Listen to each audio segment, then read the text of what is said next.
This episode of Inside Golf Podcast is brought to you by Inside Sports Network. We have all of your NFL and best ball needs covered.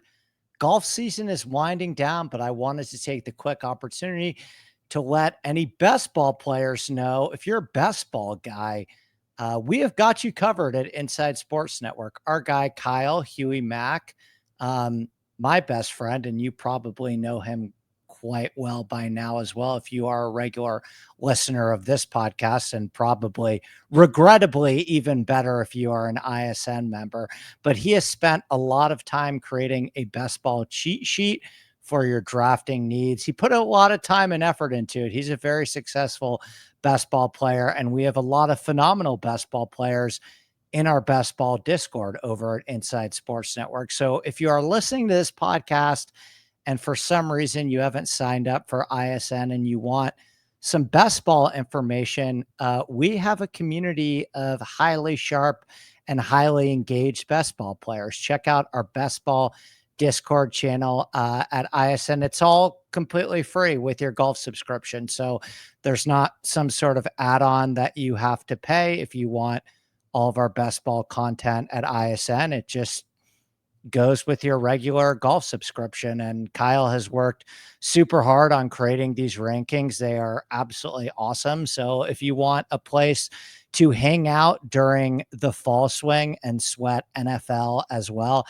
ISN has got you covered all through the fall swing. Obviously, our commitment to golf during the fall swing will remain unchanged. All of my content for the fall swing events, I will still be doing it every single week in terms of articles, podcast ownership, our shows. We know the level of interest during the fall swing is obviously not quite like the regular season for golf, but it's not going to stop us from grinding. There's still plenty of money to be made this fall swing. So if you are like us and a true degenerate that loves playing these fall swing events, you will have a home for the fall swing as well as a place to talk and sweat best ball. So Inside Sports Network is where you want to be. If there is a professional golf event that you can bet on, you can bet your ass that we will be covering it extensively, as well as a bunch of other niche sports that we're super proud of as well, including our tennis product with Rishi, the US Open. I believe starts in like a week or 10 days or so. So if you want an amazing best ball cheat sheet, obviously a bunch of great tennis stuff, and then the golf stuff, of course, you all get at that same price. We would love to have you over these next couple of months. We're super, super excited for it. All right. We are recording this on a Saturday evening. BMW Championship betting and DFS preview. If you're new here by some chance, we are through 3 rounds at the FedEx St. Jude's Championship. Tommy Fleetwood has a 3-stroke lead. Like I said, I'm recording this on a Saturday evening because I have a golf excursion tomorrow that I'm very excited about. I would say I've got some nerves as well heading into tomorrow. I always get a little, well, I shouldn't say nervous, but it's a golf course that I've wanted to play for a very long time that has always kind of eluded me. It's in very close proximity to where I spend a lot of my time in New York. And over all of these years living in New York and playing golf in the Westchester area, I've never played it. I'm playing it for the first time tomorrow. So I don't know if I'll have quite the nerves that Tommy Fleetwood would sleeping on a 3-stroke lead, but I'm going to be gone tomorrow for most of the day. So I'm recording this podcast on Saturday evening and getting it out to you, hopefully to get some Caves Valley research and primer in all day on Sunday. Going to try and get back in the swing of recording it on Saturday evening. So the podcast is just there for everybody on Sunday morning, in case you are like me and don't really have much of an outright sweat going for you in Memphis. I've got some good DFS lineups, but it's hard to even feel super, super confident about those in a no-cut event. There just always seems to be so much leaderboard gravity that even if my pool is doing well, I never feel super, super confident until the dust has completely settled on these no-cut events. Uh, but yeah, I mean, I need Kirk, Akshay, Straka, and at this point, probably Scotty to win to have the best possible DFS week, but no Fleetwood for me, which is a shame because I have been riding Tommy Fleetwood all season. And of course, he just needed me to hop off him in DFS to potentially get over the finish line. I think he's going to win.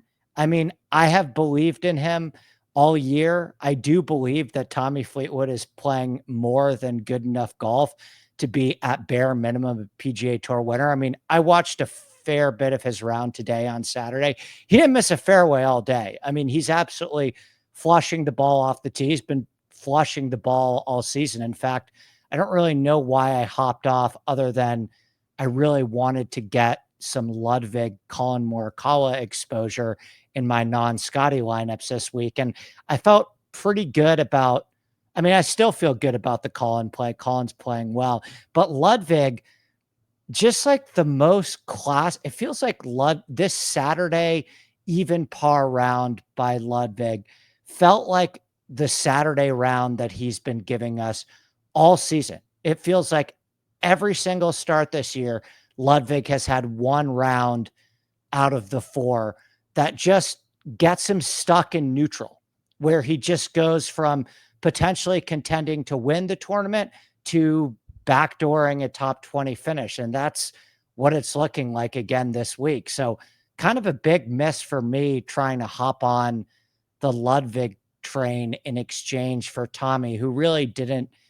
And I mean, part of it was ownership, but Tommy, I don't think ended up really even being that much more demonstrably owned than Ludwig in DFS. So hopefully Fleetwood gets it done tomorrow. I'm certainly rooting for him to get the monkey off his back. Like I said, it's been an unbelievable season from him from a ball striking perspective. I mean, truly, if you dive into some of the ball striking stuff for Fleetwood this season, he's really leveled up as a player. I know it maybe doesn't feel that way because he still hasn't gotten that elusive first victory. But in terms of like a ball striker, this has been Fleetwood's best year by a mile. And he's certainly kind of taken that next step where he is just straight up one of the most accurate drivers of the ball on the PGA Tour. You saw that on full display as well. And probably a top 5 to 7 all-in overall approach player on the PGA Tour. You see there's a real missed fairway penalty on this golf course. I mean, guys who are missing the fairway were really struggling being able to judge the Bermuda rough. Bermuda rough does a really great job still of testing professional golfers, especially when it gets hot and sticky out and the ball sits down, and you get kind of those crow's nest lies where the ball is completely enveloped by rough on both sides. You are seeing a lot of that at TPC Southwind. You're not going to see much of that at Caves Valley. I hate to be the bearer of bad news, but I think Caves Valley is going to play pretty darn easy, and we're not going to see a missed fairway penalty, anything like what we saw at St. Jude's. There's barely any water on the golf course. I mean, there's a creek that comes into play on 18, and there are a couple holes where the creek comes into play. But when we saw this golf course in 2021, it featured one of the lowest missed fairway penalties on tour, despite having 3-inch rough.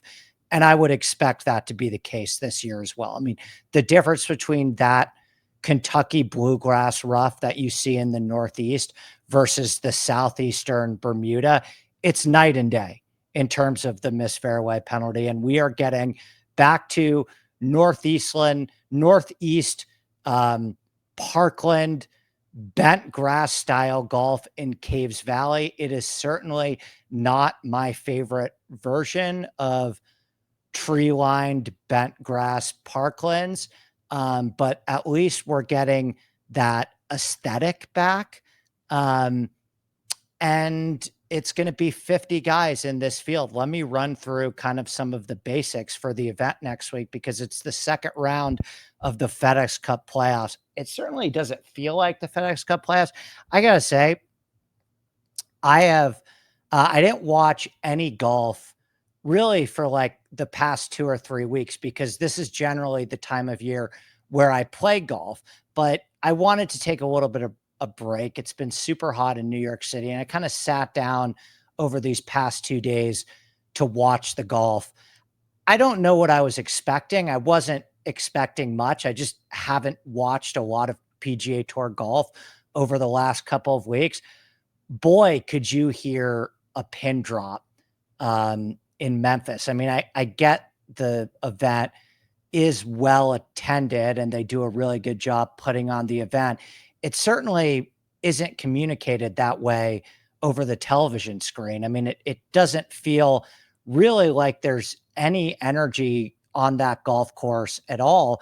And the venue just really doesn't deliver in terms of creating a distinctive sense of place, which is what I would think and hope that you're going for in the FedEx Cup playoffs. Is, if you watch the playoffs in the NBA or the NFL, the gameplay feels different, right? It feels like there's a heightened sense of drama in the air. Sometimes in basketball or football, the game slows down because there's just this inherent level of pressure where everything kind of feels more important and the stakes are a little bit higher. I don't feel that way watching TPC Southwind at all. Not one bit. In fact, it feels like almost more casual than a regular PGA Tour event. I'm not going to complain the whole time on this podcast. I'm going to talk mainly about Caves Valley, although I can't say I have the nicest things to say about Caves Valley. But what a bummer these FedEx Cup playoffs are. I mean, sometimes you get a better BMW venue, and this is just not a year where we have a great BMW venue. There have been good BMW venues in the past, and this event really, to me, should be in Chicago. I mean, it feels like a Chicago event. That's always been the identity of this event historically, when it was the old Western Open, and you would go to these big, brawny Chicago golf courses like Butler National. I know we can't go to Butler National, obviously, because they still don't let women in their club. So they're not going to host a PGA Tour event. But like, Medina number 3 and Cog Hill and even Conway Farms. And over the years, the BMW has now kind of expanded to include pretty much any golf course that is not in the Southeast or the West Coast, I guess is fair game now for the BMW. And I guess that's at least still a market improvement over the other 2 playoff events that are in the Southeast. But I got to believe that we can come up with something better than Caves Valley, which is kind of a second tier Tom Fazio outside of Baltimore, that under soft and receptive conditions, it's not going to provide much of a defense for the professional game, as we saw in 2021 when it played 3 strokes under par and Patrick Cantlay won the event in a playoff over Bryson DeChambeau at 27 under par by gaining 14 strokes putting. Now, I think the golf course is going to be a little bit harder this year.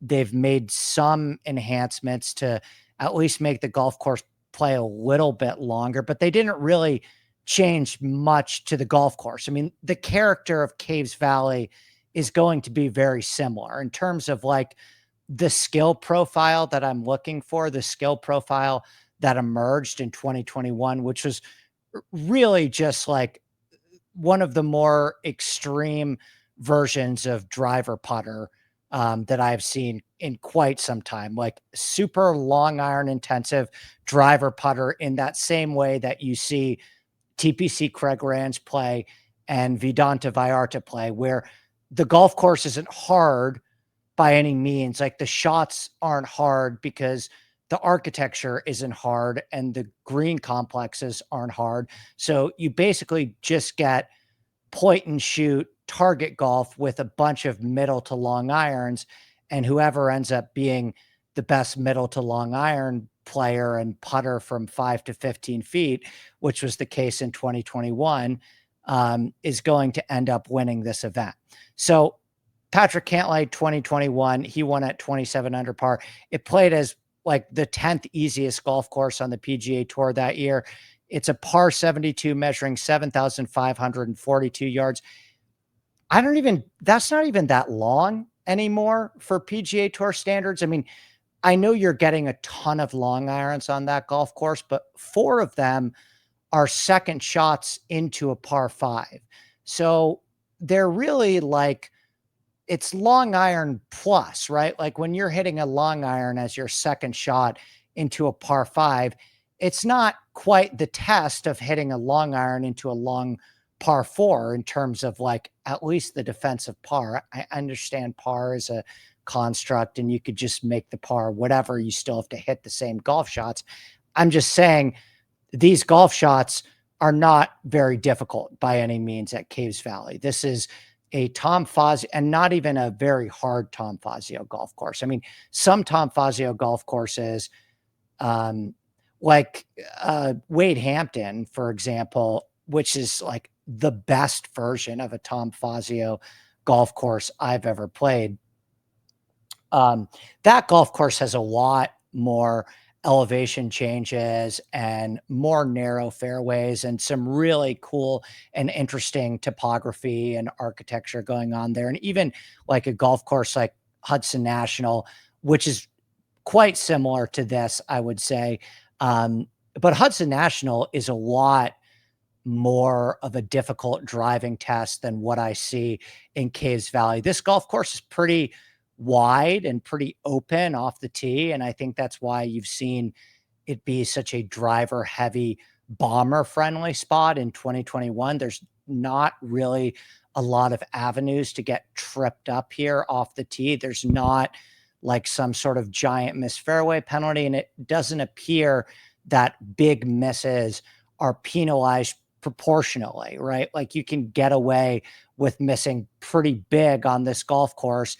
And often you're going to, I mean, sometimes you'll be blocked out by trees. It is a tree lined golf course, but a lot of the time you're going to be in trampled down rough from spectators and still have an avenue to hit your second shot to the green. And often what happens in those scenarios is players with a bunch of distance off the tee rise up to the top of the leaderboard, and players that are more accurate lose a little bit of their advantage because the emphasis of hitting the fairway, like you see at a golf course like TPC Southwind, does not exist at Caves Valley when longer players can get away with spraying it all over the yard and still have a reasonable second shot to the green. And at least you're going to get that contrast right. Like if you're having me try and say something nice about the FedEx Cup playoffs, I would probably start with at least Caves Valley is testing different things than TPC Southwind. Like TPC Southwind was far more of an accuracy test off the tee. And you could see that by watching it. Players that missed the fairway were severely disadvantaged at TPC Southwind. Either you're in a water hazard or you're having to navigate a very tricky lie in Bermuda grass rough, and you're kind of at the mercy of whether you get a good lie or a bad lie in Bermuda grass rough. The missed fairway penalty here at Caves Valley is going to be far more uniform. You're going to get a lot more similar lies out of the rough if you miss the fairway. And often you're going to get the same lie if you miss a fairway by 2 yards versus if you miss a fairway by 30 yards. And so on this golf course, accuracy, I don't believe is going to really be tested at all. In fact, accuracy had a very low correlation when we came here in 2021. And I would not use the stat profile that we saw here in 2021 as like the end all be all. It's a 1 year sample size, right? When you're looking at data, you never want to go all in on something that happened in a 1-year sample size, right? That year, Patrick Cantlay gained 14 strokes putting to win the tournament. If you just looked at that 1 year, you would say that Caves Valley is like the ultimate putting contest. And to be honest, if you played Caves Valley 10 more times or 50 more times, I think a lot of what happened in 2021 would happen again. Like it wasn't by any means some unreasonable outcome. It's the same outcome that I probably would have expected if I was breaking down this golf course, and did expect in 2021, even though I did not have Patrick Cantlay. I remember Bryson that week was a huge community bet. And so the narrative that Caves Valley was going to be a distance fest and bomb and gouged was already completely apparent in 2021 because everybody and their mothers bet Bryson.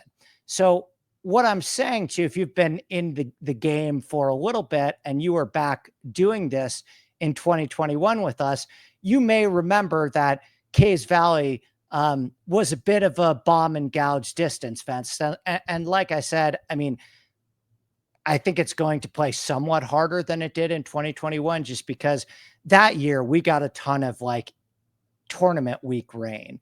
So it played super soft and receptive and was a total dart throwing contest. And I think heading into the week, it had kind of this like big brawny scorecard number and was being marketed as potentially a difficult test, because in the past you have seen BMW championships play hard. There have, like that year when we got the firm and fast Olympia Fields that John Rahm won, that was a BMW championship that played extremely hard. But then we went back to Olympia Fields a couple of years later when Victor Hovland won, and you got rain that week and the golf course played super soft and receptive, and Victor Hovland won the event at like 17 or 18 under par. And that you're kind of at mercy this time of year, no matter where you play, with the rain. Right. And so, Caves Valley, you know, if it plays soft and receptive again, it does not matter if it's 75,000 yards on the scorecard or 85,000 yards on the scorecard. The architecture of that golf course is not enough to test professional golfers in 2025. I mean, these are pretty flat, straightforward greens. These are not, I would say, some of Tom Fazio's most thoughtful or thought-provoking work in terms of the green complexes that he designed at Caves Valley. And I would expect it to play harder than it played in 2021, because again, we're not going to get that much tournament, that as much in week rain. But I mean, you're most likely going to have to get to at least 20 under once again. And I'm even building in the fact that I think tournament organizers are going to look at what happened in 2021 and say to themselves, okay, we probably need to set this golf course up a little bit harder if guys are threatening 30 under par. And they were threatening 30 under par. I mean, Cantlay and Bryson very well almost shot 30 under par. And I don't really know what the PGA Tour wants its FedEx Cup playoffs to be at this point. So I'm not even going to sit here and tell you that they don't want a playoff event that is won at 30 under par. Maybe they do. And maybe they are just going to set all of these pins up in the middle of the green at Caves Valley, and it's going to be 25 under again. My guess, my hope is that they're going to at least try and challenge these professionals a little bit and give them somewhat serious of a test, right? We are trying to identify the best players possible to advance to the regular season finale, right? Like it should have some sort of, I think that could be part of the problem too, of why it's not resonating, is that the golf courses that they choose for these just feel very I don't know if serious is the right word, because I'm sure Caves Valley is a tremendous golf course for its members and a great club to be a part of. But as a test of professional golf, we are galaxies away from like a major championship test, and even galaxies away from like a really, really good signature event golf course. Like I think a good first of all, if you're looking for a golf course that you can compare Caves Valley to, I would start with Valhalla. Caves Valley is very much like Valhalla. And the type of player that played well at Valhalla, and probably the type of leaderboard that you saw at Valhalla, no surprise that Bryson played well at both places, by the way. That's probably what you're going to get at Caves Valley, right? So this style of driver heavy, low missed fairway penalty, Kentucky bluegrass rough, and fast bent grass greens with not a lot of tilt or undulation to them. It's going to be a lot like Valhalla, or perhaps a bent grass version of Quail Hollow.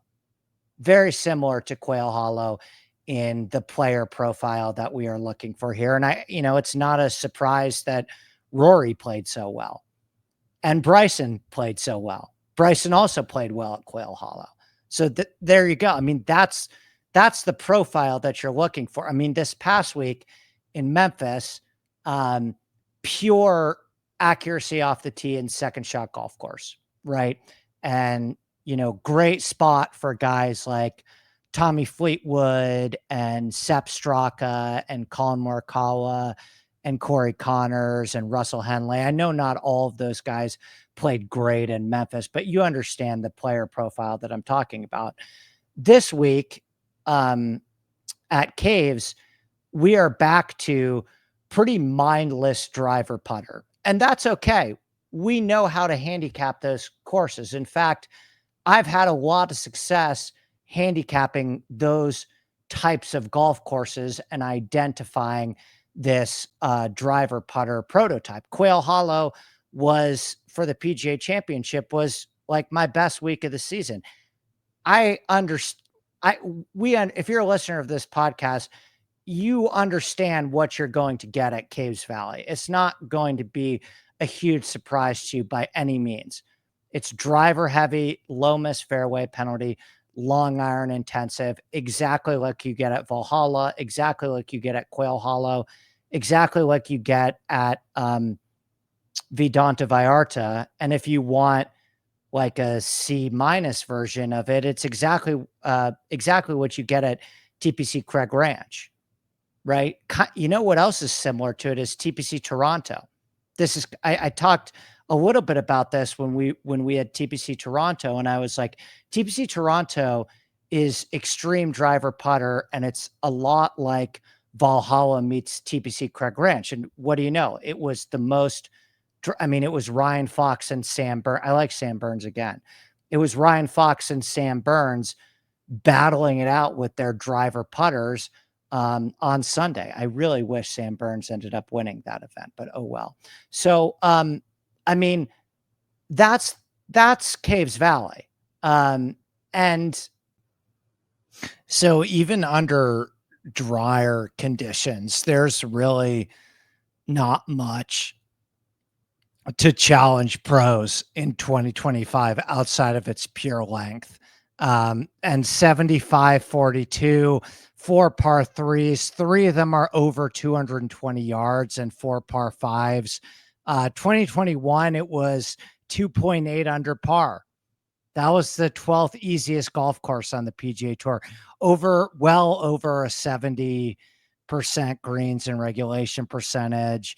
And in 2021, again, 1 year sample size, but the only 2 positive skill correlations were exactly what you would expect: distance and putting, aka Caves Valley falls into this highly specific category of driver heavy, long iron intensive, low miss fairway penalty. And I know that description doesn't exactly roll off the tongue, but this style of golf course is far more common on the modern PGA Tour than you would expect. Again, the golf courses that have all of these hallmarks, the driver heavy, the low miss fairway penalty, the long iron intensive, where at least 50% of approach shots coming from greater than 175 yards. Vedanta, TPC Craig Ranch, Memorial Park, Quail Hollow, Valhalla, and so as you can glean from the other golf courses in this category, just because they feature a great deal of long irons, that does not make them difficult. Quail Hollow is probably the best version of this style of golf course, and you could put a bunch of makeup on it and try and get it to play like a major championship. And given its Fazio redesign, Quail is an excellent comp course for Caves Valley. But it's Vedanta Vallarta and TPC Craig Ranch too are both very sound examples of that same type of skill profile that we are looking for. And just because a golf course features a long iron percentage north of 35% with a couple long par fours and a couple long par threes, that does not make the golf course challenging. And it's an extremely characterless golf course. Very little shot values. The bunkers are like perfectly maintained, don't represent anything close to a hazard. They ranked like towards the very bottom of the PGA Tour in around the green difficulty in 2021.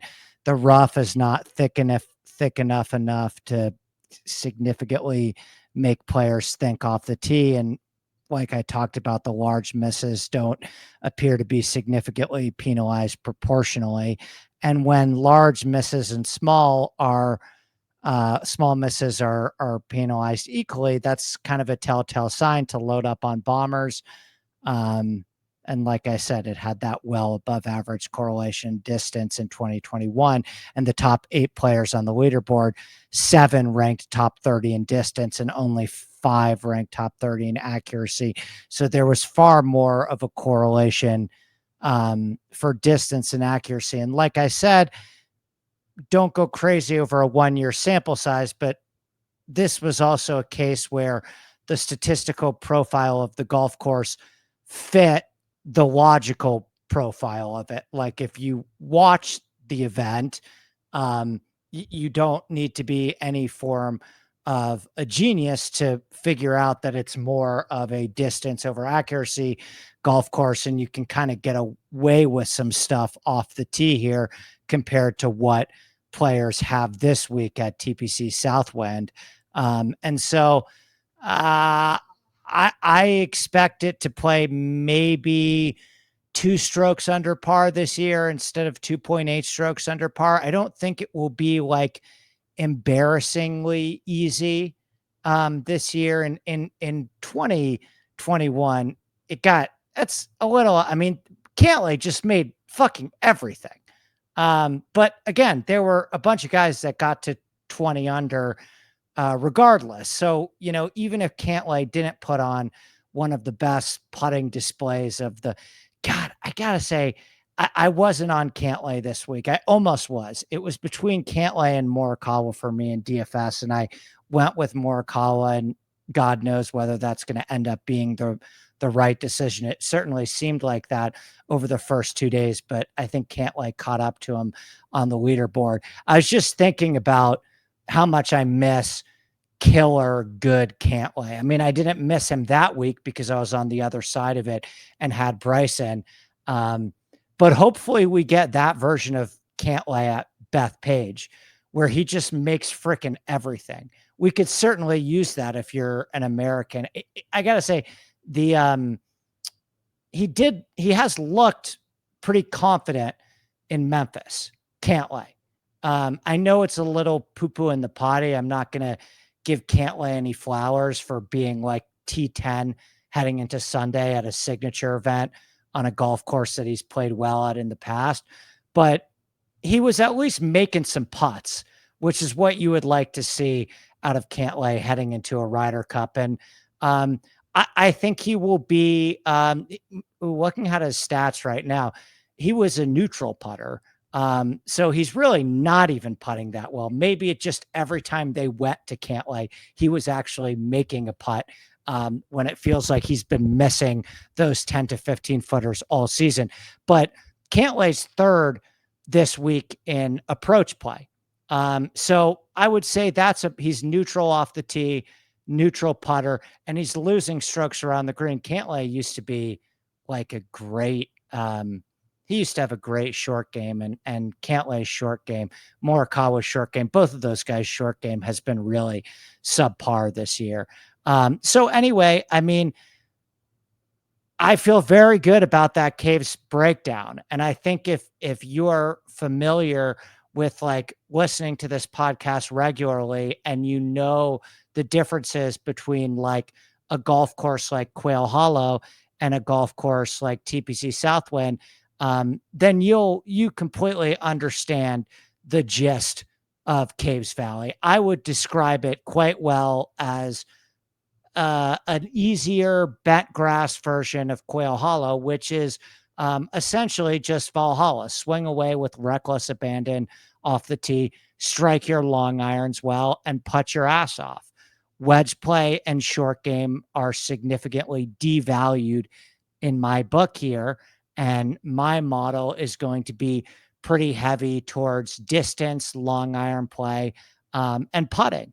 And I actually put together, if you look at that category of golf courses, the Lomas fairway penalty driver heavy, long iron intensive, that we've talked about with Quail Hollow and Valhalla and Vedanta Vallarta and TBC Craig Ranch, the players that have performed the best on those golf courses, I'm going to give you guys the last 3 years. So pretty decent sample size here.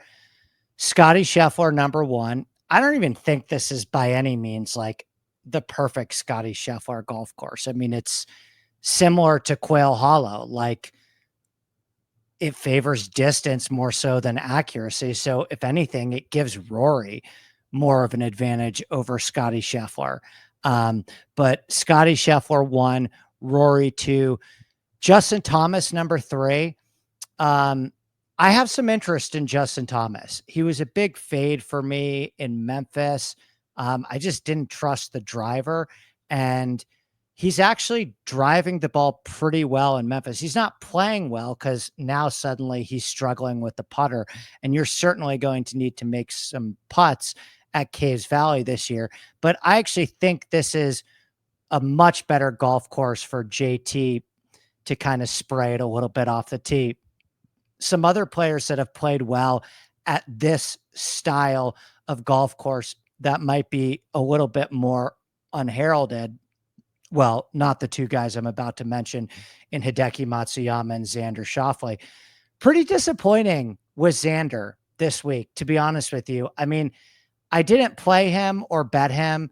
I thought about it. I was kind of scared of him. Like he was kind of like the last man off my card. I was definitely thinking about betting him and playing him in DFS. And I just, you can't play them all, especially when you load up in DFS on Scheffler. It doesn't leave you a lot of room to play too many other high priced guys. And the guys I went with in my non-Scheffler lineups this week, again, for better or worse, were Ludwig and Morikawa. And Xander has been, I know he played well on Saturday, which he really needed to, because he needs to make a move in the FedEx Cup standings. And he had a very nice Saturday where the irons came back for him. But I've been expecting a little bit more from Xander, and it seems like maybe he's going to backdoor a top 10 finish this week. But I was kind of expecting some hard mixing, some more hard mixing out of him. And we'll see how he does at Caves Valley, because it's a good golf course for him. He's played quite well on driver heavy, long iron intensive golf courses where you can get a little bit loose off the tee. Siwoo Kim, he's way more of an accuracy guy, but always seems to play well too on these golf courses. It's probably the long irons. He's a very underrated long iron player. Harris English has played quite well on these golf courses. Obviously, we love a guy like Harris English at golf courses like Quail Hollow and Torrey Pines. Torrey Pines has some similarities to this golf course. I don't think that's a bad comp by any means. Obviously, the agronomy is different and the green complexes are quite different, but the questions being posed are not overly dissimilar. Wyndham Clark, obviously, good spot for Wyndham Clark in terms of his course fit. Victor Hovland, again, I thought about betting Victor Hovland this week. I actually thought Memphis was a pretty good fit for his iron play, and he's just super inconsistent. Like, can't get anything going this year. He's been really tough to figure out, and I've bet him a couple times and have never really gotten him right. And then I faded him a lot too. And outside of that one win at Innisbrook, can we just say it? Hovland's been like pretty bad this year. And when I say bad, my standards for him are top 5 upside in the world. I mean, last year we were talking about him as one of the 3 to 5 best players in golf, and he's been insanely erratic this year. Like, the floor feels lower. There's a lot more sloppiness in this game, and it doesn't feel like he's a top 20 machine anymore. Like, it feels like when Hovland has a bad week, it's very easy for him to finish in the bottom 20 of a signature event, which didn't used to be the case. He had a lot more consistency last year, where even his bad weeks were a lot better than the bad weeks this year. A couple other guys that have popped on these golf courses. Akshay, played Akshay in DFS this week. That's certainly a bright spot for me. Ben Griffin just continues to play amazing golf. I'm totally in on Ben Griffin. He was another guy that was like one of the last men off my DFS pool, because that 8K range was just loaded with so many guys I liked, with Corey Connors and Sam Burns and Hideki Matsuyama and Sepp Straka. And Ben Griffin ended up being like one of the last men out of my DFS pool. And I really wish I played Ben Griffin over Corey Connors, because I believe in the guy. I talked about this on the Monday podcast that I did with Joey Doney. I would 100% put him on my Ryder Cup team. And if the rumors are true about Beth Page playing more scoreable and easier, and them setting it up to favor more bombers and chopping down the rough a little bit, then who plays well at, I mean, Beth Page is a way better golf course than Caves Valley, way better golf course than Caves Valley. It actually is a little bit insulting to talk about them in the same sentence. But in terms of like driver heavy, long iron intensive, I think if you're on the bubble, you're going to want to show up this week and show them that you can perform under these conditions. So you can't, we don't really have the full field yet, because there is going to be some movement around the bubble, obviously, but I'm working with the projected standings here. I have a pretty good sense of the players that are going to be in versus out, at least at the top. Like, we know what the top of the board is going to look like. So my top 20, and remember, this is only a 50-man field, so the odds are going to be shit. Scotty Scheffler is probably going to be 2-1 in a 50-man field, regardless of what happens in Memphis. And I actually think, famous last words, I bet the without Scotty market this week. Okay. And I think that was the right call. I don't know if he's going to win tomorrow. I mean, you had to have Fleetwood, and I didn't have Fleetwood. So whether I bet the without or with, isn't going to matter because don't have Fleetwood or Justin Rose. And so you needed one of those guys, whether they beat Scheffler or come in second to him. But on course fit alone, they're better golf courses for Scotty Scheffler than this. I don't know if I'm going to play the without market again. I'll say that again, famous last words. I really want no part of the guy, mainly when he's in fields, but I don't think that this is particularly like jumps off the page to me as I mean, it's like, it's Quail Hollow-y, so of course he can play well, but to me, this jumps off the page as Rory McIlroy. And, he took some heat, I suppose, for taking a bye week in Memphis. I don't really care. Whatever he feels puts him in the best position to win. I don't know how many more FedEx Cups he could possibly want to win or what that does for him outside of increasing his bank account. I certainly don't think it does anything for him legacy wise if he wins another FedEx Cup over Scotty Scheffler. But anyway, this is a really good golf course for Rory McIlroy to justify his decision, right? Like if Rory McIlroy goes out and wins or finishes top 5 at Caves Valley, like he did last time we were at Caves Valley in 2021. I think it sets up well for Rory. He's going to a spot in Caves Valley where if the driver is anything close to his normal baseline, he's going to have a really easy time here off the tee. I mean, there're just a lot of tee shots on this golf course where he can carry fairway bunkers that other players are not going to be able to carry. And there's a couple corners of the dog legs, kind of like you see at Quail Hollow, where you can gain a significant advantage by taking the Rory route over some trees, cutting the corner of a dog leg, and suddenly on a 475-yard par 4, when Brian Harman is at the corner of the dog leg and has 180 yards in, Rory has 110 yards in because he cut the corner of the hole off and catches an extra speed slot. So, yeah, I don't know if I don't know what Rory's odds are going to be, but this is a tremendous golf course fit for Rory. 3, Xander Schauffele. Again, he seems a few minor details off right now. Like, it's a great spot for him to top 10, but it doesn't seem like Xander has the type of game that is going to significantly challenge Scotty Scheffler right now to like win a golf tournament. I'd like to see Xander hit some more relevant shots over the weekend this year. Maybe we get that this week. I'll run through the rest of my top 20. Number 4, Sam Burns. I love Sam Burns.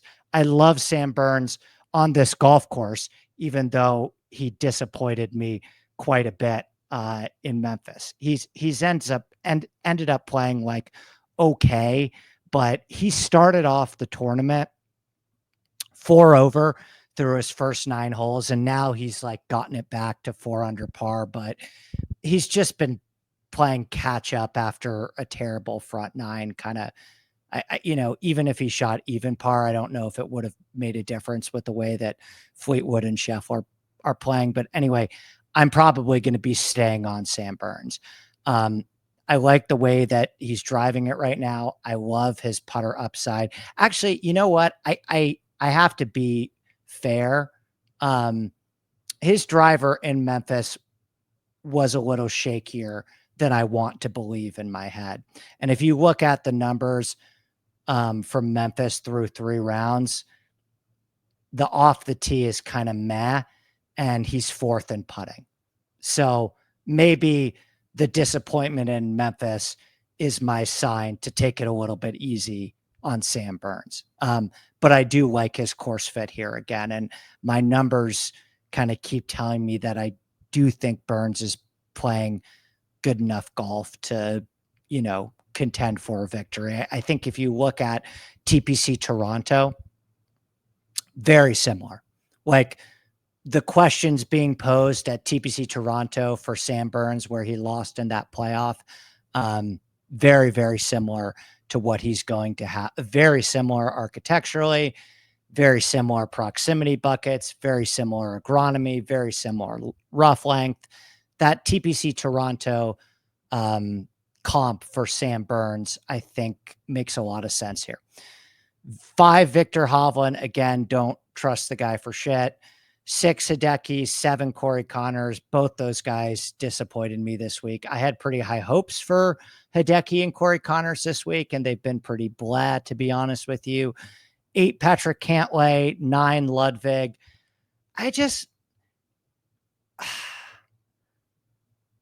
I'm not going to beat down too hard on Ludwig because he's very, very young. And I still think he's going to do tremendous things.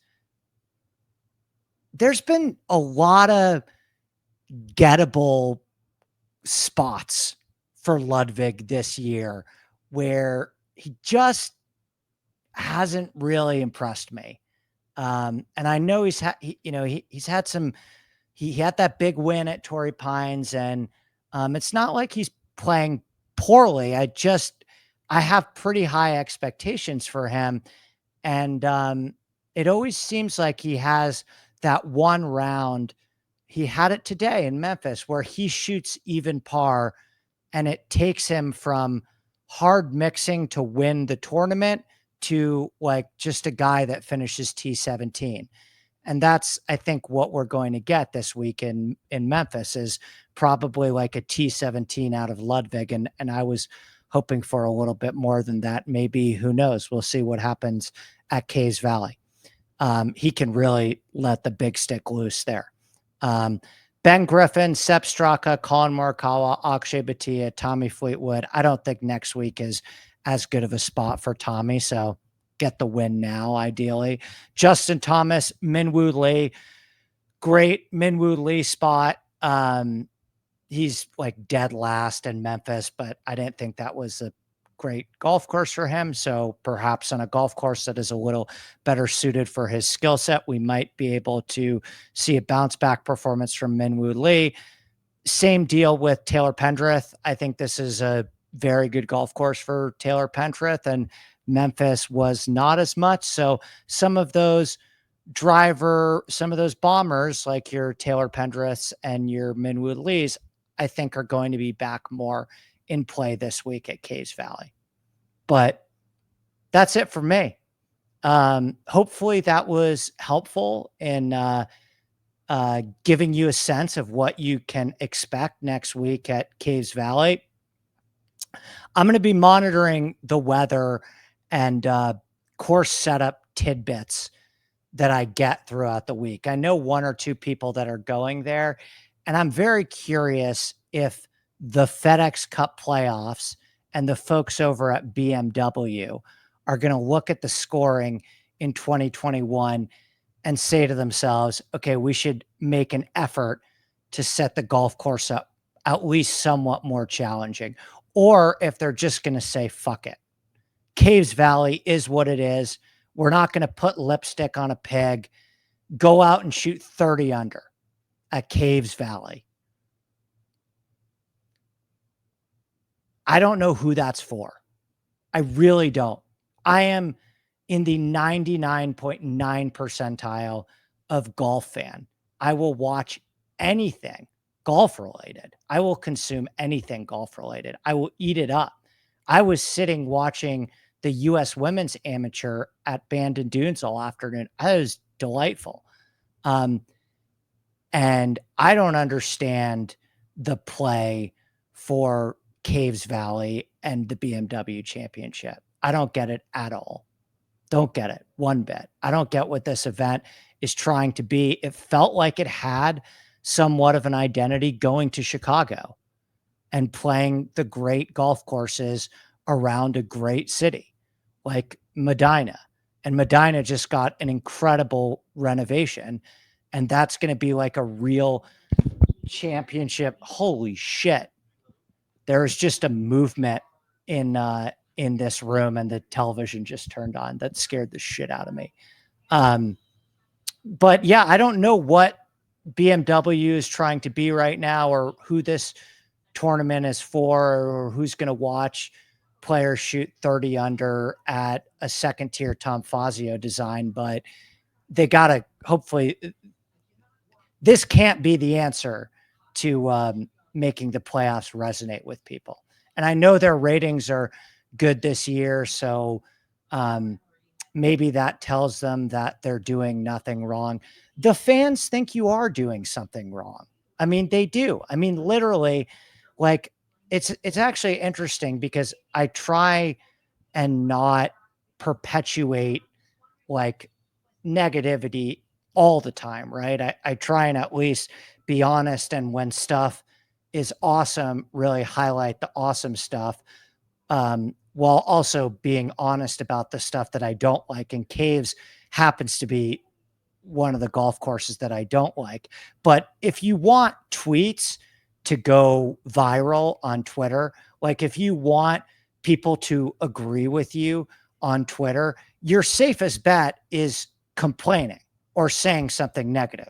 Always. I mean, all of my tweets that do the best are like complaining about scoring, or complaining about coverage, or complaining about schedule. You know, those are the ones that people are going to generally agree with more often, because, you know, people like to complain on the internet. And a big use of the Everything app is people, you know, finding an outlet to get mad about stuff. I totally get it. I use the Everything. I mean, I don't use it as an outlet like that. I do use my Discord like that, certainly, but I get it. And Caves is a bummer. So, you know, I'm still going to watch it and create a bunch of content about it, and play DFS, and talk to a bunch of people in the Discord about it, and do, you know, 3 or 4 more shows about it, and consume it on television. But I think we could do better for the FedEx Cup playoffs. I really do. So anyway, enjoy the rest of your weekend. Best of luck to Tommy Fleetwood. A lot of people in the Discord have Fleetwood as an outright, actually. A lot of folks that have been on the Fleetwood train with us for all season stuck around this week and said to themselves, well, you know, if Cameron Young can do it, then why not Tommy? And I'm certainly rooting for him on Sunday. And if this video helped you at all be prepared for Caves Valley, shoot us a like and subscribe. A like and subscribe. I always forget to say that on our YouTube videos. And if you want more of this type of content, a deeper level of this type of content, where we talk about golf courses all day, and you know, yell at the golfers that we're upset at aren't playing as well as we hope they would, you can find more of our stuff over at InsideSportsNetwork.com, including a bunch of best ball stuff. So if you're a best ball player, come check out Kyle's phenomenal cheat sheet. He put a lot of effort into that, and Kyle's the best. We're really, really fortunate and lucky to have him as part of our team at ISN, and as a friend. Friend first and team member second. All right. Enjoy the golf on Sunday, and I will see you back on this podcast feed tomorrow. Cheers.